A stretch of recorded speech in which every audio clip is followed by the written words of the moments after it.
10 daqiqa bizni hozirgi vaqtimiz bilan taqriban 10 daqiqada narigi dushman tarafni bayrog'i 3 marotaba yiqildi. Ha opa, kayfiyatlar qalay? Salomatmisizlar? Ko'ngillar to'layaptimi? Kayfiyatlar a'lo. Rahmat hammalarga. Ko'ngillar to'layaptimi opa? Kamchiliklar yo'qmi? Xursandmisizlar?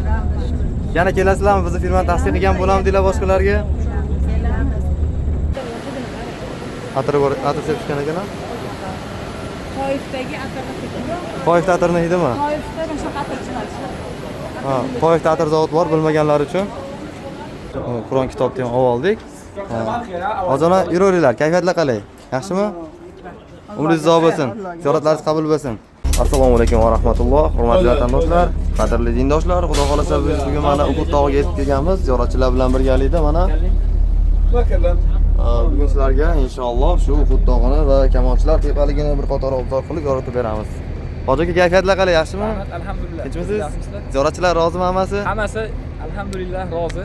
Norozilar yo'q-a? Ziyoratlarimiz hammasi yaxshi inshaalloh. Shu ziyoratchilarni Hoji aka, mamnun bo'lishi yo'lida xizmat qilyapmiz inshaalloh. tavsiya qilasizlarmi bizni firmani? Ko'ngillar to'layaptimi? Kamchiliklar yo'qmi? Ana 50 boshimiz Nozimjonim juda ham ajoyib. Ko'ngillar to'layaptimi bizni firmadan? Kamchiliklar bo'lmayaptimi? Bo'lsa aytinglar. Juda ham zo'r, juda ham zo'r. Yuraveringlar. Said shahidlarni Saidi deyilishiga sabab Hamza roziyallohu anhu ni qatl qilganidan keyin badanini musla qilgan. Musla degani kesib maydalab Hind binti Utba degan ayol jigarlarini, yuraklarini hattoki shu chiqarib sug'urib chaynagan. Shu yerga dafn qilingan Hamza ibn Abdul Muttolib roziyallohu anhu. Shu kishining sharafiga mana bu masjid bino qilingan. Bu masjidning nomi shu Hamza roziyallohu anhu sharafiga Sayyidu Shuhado deb. Endi yaqinroq kelsanglar jang qanaqa ketgan? Jangda shu yerda nimasini kartinasini og'zaki chizamiz inshaalloh. Hurmatli vatandoshlar, inshaalloh biz bugun mana Qur'on bosmonasiga yetib keldik. Madina Munavvarada ikkinchi kunimiz. Ziyoratchilar bilan birgalikda Madina ziyoratiga chiqqanmiz hozir. Qora akamiz bilan birgalikda mana Xudo xolasa Qur'on bosmonasiga kiramiz ziyoratchilar bilan birga. Hurmatli vatandoshlar, Xudo xolasa mana Qur'on bosmonasi ham ochildi. Ziyoratchilar bilan birgalikda hozir mana kirib ketyapmiz. O'zingizlar ko'rib guvoh bo'lsanglar bo'ladi.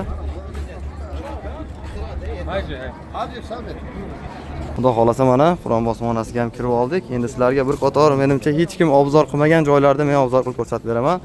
Oldin ko'rmagan bo'lsanglar, Madina Munavvarada joylashgan Saudiyada Qur'on bosmaxonasi shu bo'ladi. Biz hozir bir 3-chi yoki 4-chi guruhdan keyingi o'chirt bo'lib kirdik, lekin Xudo xolasa birinchilardan bo'ldik. Nimaga desanglar, ichkarida odam ko'p bo'lsa tashqarini yopib qo'yar edi. Shuni hisobiga odam o'ta ko'p bo'lar edi.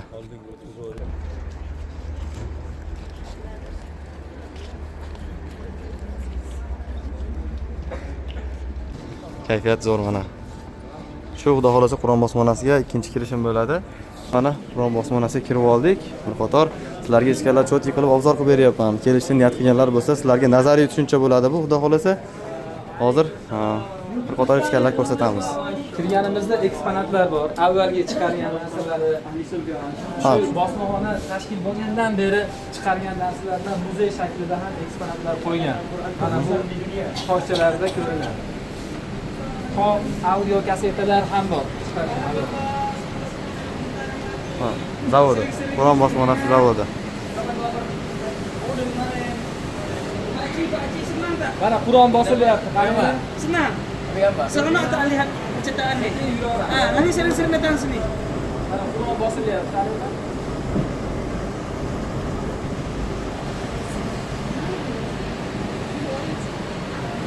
Qarang, Qur'on bosilyapti. Ko'ryapsizlar?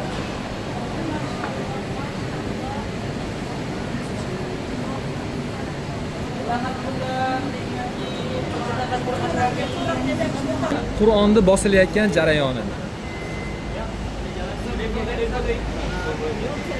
Hurmatli vatandoshlar, Umra ziyoratiga kelishlikda niyat qilib yurgan vatandoshlarimiz bo'lsa yoki ota-onasini jo'natmoqchi bo'lgan vatandoshlarimizga pastda operatorlar raqamlari bor, 24 soat onlayn bo'lishadi. Aloqaga chiqib batafsil ma'lumotni operatorlardan olsanglar bo'ladi. Aytib o'tganimdek, bu paketimiz ichida Qur'on bosmaxonasi yo'q, standart paketimizda yo'q, maxsus paketlarimizda bo'ladi. Aloqaga chiqib to'liq ma'lumotni operatorlardan olsanglar bo'ladi. Mana o'zingizlar ko'rib, guvohi bo'lishingiz mumkin. Qur'on bosmaxonasiga ekskursiyadamiz. Mana qurollar chiqyapti mana bu joylarda. Atir sepishgan ekan. Toifdagi atirni. Toifda atirni hidimi? Toifda mana shu atirchilar. Ha, Toifda atir zavod bor bilmaganlar uchun. Qani bo'lmasam ketdik. Qur'on kitobni ham oldik. Hozirna yuraveringlar, kayfiyatlar qalay? Yaxshimi?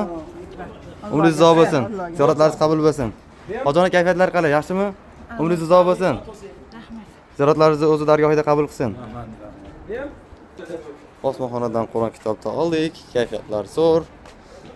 Asosiysi endi bu yerda meni Qur'on olganimdan, o'zim kirganimdan ko'ra video qilib sizlarga shu joylarni ko'rsatganim, kelishlikka bir ko'ngillarda muhabbat uyg'otganim bo'ldi. Vatandoshlar, mana xudo xolasa Qur'on bosmaxonasidan ham chiqib oldik. Endi bir qator hojilar kayfiyatini bilamiz. Anchagina charchab turishgan. Hoji aka olmang. Kayfiyatlar qalay? Rozimisizlar? Ko'ngillar to'layaptimi? Kamchiliklar yo'qmi? Hoji aka, kamchiliklar bo'lmayaptimi? Ko'ngillar to'layaptimi? Rozimisizlar? Hoji aka, kayfiyatlar qalay? Ko'ngillar to'layaptimi? Kamchilik bo'lmayaptimi? Hoji aka, kayfiyatlar qalay? Rozimisizlar? Kamchilik yo'qmi? Hormang hoji aka, kayfiyatlar qalay? Hormang hoji aka. Assalomu alaykum, kayfiyatlar qalay? Salomatmisiz? Rozimisiz? Ko'ngillar to'layaptimi? Alhamdulillah, juda zo'r. Ha, tog'am. Taassurotlar qalay? Ko'ngillar to'layaptimi? Kamchiliklar yo'qmi? O'rtoq kayfiyatlar qalay? Ko'ngillar to'layaptimi? Rozimisizlar? Hoji aka, kayfiyatlar qalay? Ko'ngil to'layaptimi? Kamchilik yo'qmi bo'lsa aytinglar. Ishkambarni pochkasiga 25 mingdan kelibdi. Ha, hoji ona, kayfiyatlar qalay? Salomatmisiz? Ko'ngillar to'layaptimi? Kamchilik bo'lsa ayting. Yo'q, kamchiliklar yo'q. Allohga shukr. Ularga yetkazganiga shukr. Hoji opa, rozimisizlar? Kayfiyatlar qalay? Ko'ngillar to'layaptimi? Hoji ona, sizlarda-chi? Kamchiliklar yo'qmi? Ha, opa, kayfiyatlar qalay? Salomatmisizlar? oldik. Ko'ngillar to'layaptimi? Kayfiyatlar a'lo. Rahmat hammalarga. Ko'ngillar to'layaptimi opa? Kamchiliklar yo'qmi? Xursandmisizlar? Yana kelasizlarmi? Bizni firmani tavsiya qilgan bo'lamiz deylar boshqalarga. Hoji ona, siz qolib ketmang. Kayfiyatlar qalay?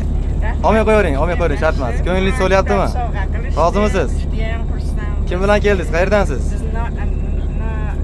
Nozimjon bilan birga keldik. Ha, birga keldinglar. Yaxshi olim. Ko'nglingiz to'layaptimi? Kamchilik yo'qmi? Xayrlisiz? Mahbubandan. Qarindosh urug'ga tavsiya qilgan bo'lamiz firmamizni. Albatta. Alloh rozi bo'lsin.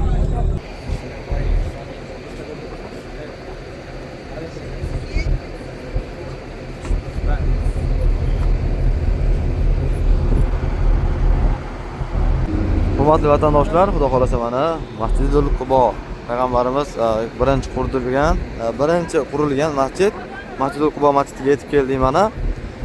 Dunyo tarixida birinchi qurilgan masjid hisoblanadi, islom tarixida, ya'ni ayollar tomonidan отдельный, erkaklar tomonidan отдельный. Buni hozir borib ko'rasizlar. Hurmatli vatandoshlar, aytib o'taman, umra ziyoratiga ishonchli turfirmadan kelmoqchi bo'lgan vatandoshlarimizga pastda raqamlar bor. Aloqaga chiqib batafsil ma'lumotlarni operatorlarimizdan olsanglar bo'ladi. Erkaklar chap tomonga, ayollar o'ng tomonga. Ehson qilmoqchi bo'lganlar mana birodarlarimizga o'xshab turishadi, shunaqa ehson kutib, shularga ehson qilsanglar bo'laveradi. Albatta, juda xayrli bo'ladi bu joyda.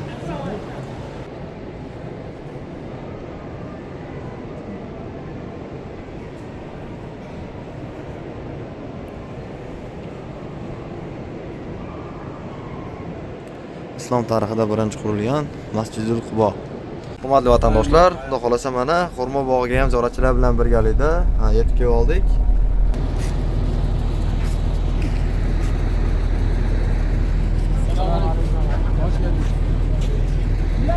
Xush kelibsizlar bog'imga deyapti mana.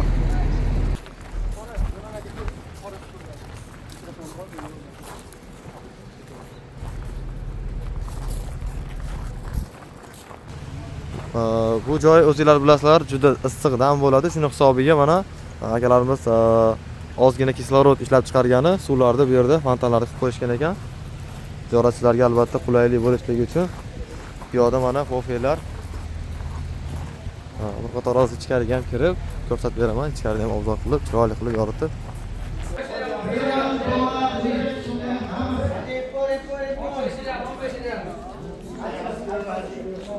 Mana birodarlarimiz suv tekin deyapti. Kelib ketaveringlar deyapti. Marhaba Haji.